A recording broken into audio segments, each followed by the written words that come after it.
President Obama picks up support for a strike against Syria as the administration makes the case to Congress.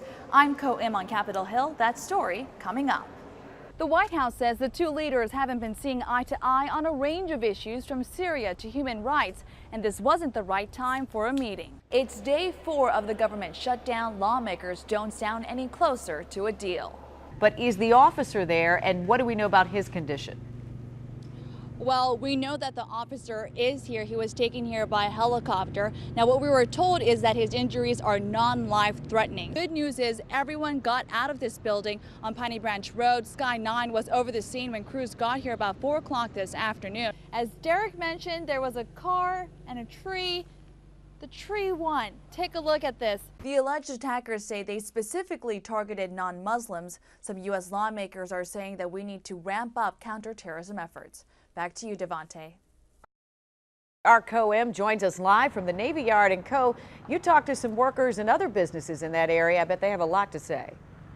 Yeah, and we just heard from the president about some of those consequences for these workers who are leaving today, not knowing what's ahead tomorrow. And we just confirmed from the Navy that all civilian and federal employees that were inside Building 197 during the Navy Yard shooting at NAVSEA on September 16th will not be furloughed if the government shuts down. But the shooting and sequestration, the shutdown, it's all fresh on people's minds. The furloughs and the shooting and the potential government shutdown has all been within this past September, this month. So it's a very tight timeline. It adds a lot of stress to our lives, yes. Employees at the Navy Yard are in limbo again, waiting to see what more changes may come their way. These contractors have their projects already budgeted, but they're still bracing for the impact of a shutdown. If it shuts down, it doesn't take that long to get it back up and running because it affects, people, regular everyday folks. So I'm just ready for them to figure it out.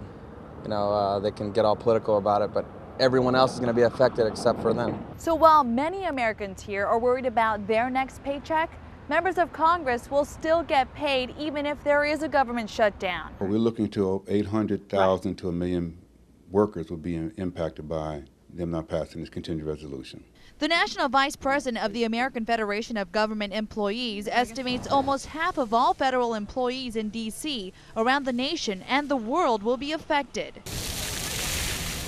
That would have a trickle-down effect on locally owned businesses like the area food trucks. Most of our customers are pretty much, federal employees, so it's going to take a huge hit.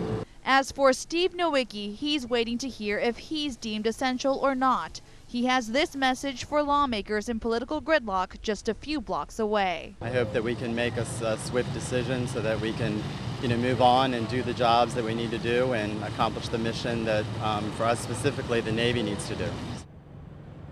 So it looks like Steve, who was in Building 197, will not come into work just to sign furlough papers. As for the union, they're telling their members to come to work and picket at their workspaces. Live at the Navy Yard, Ko-Im, WUSA 9. All right, thank you.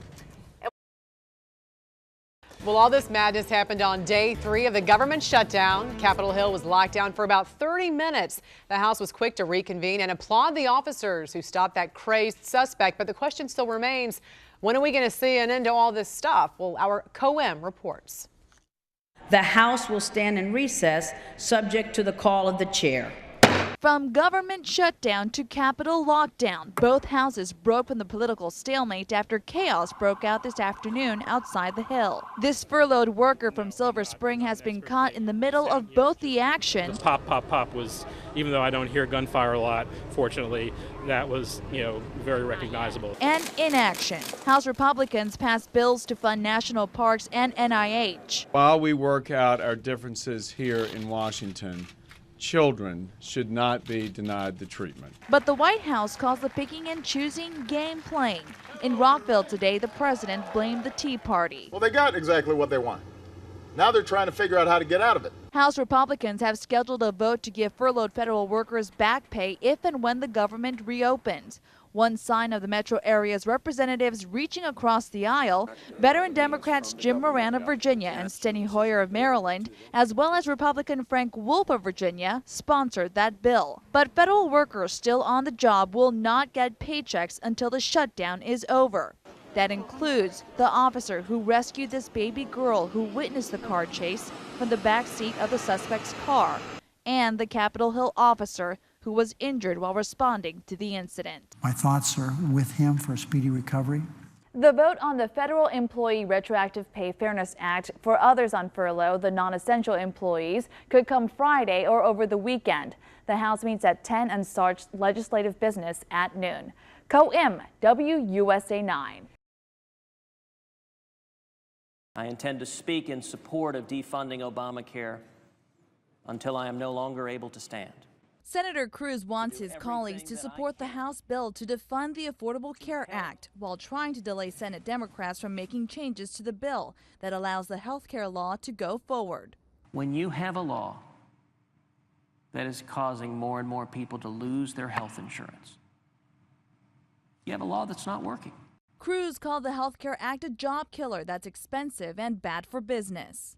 Speaking at a forum with former President Clinton, President Obama said in states like New York, the health care overhaul would save consumers thousands of dollars. It turns out that their rates are up to 50% lower than what was available previously if you just went on the open market and you tried to get health insurance.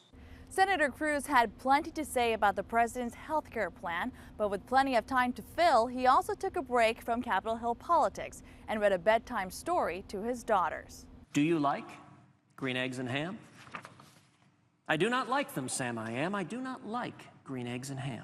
But in the end, Senate Democrats will not allow the Health Care Act to be defunded, and Cruz's fellow Republicans are worried they'll get blamed for a government shutdown. They say this is not a winnable battle. Co-Im for CBS News, Washington.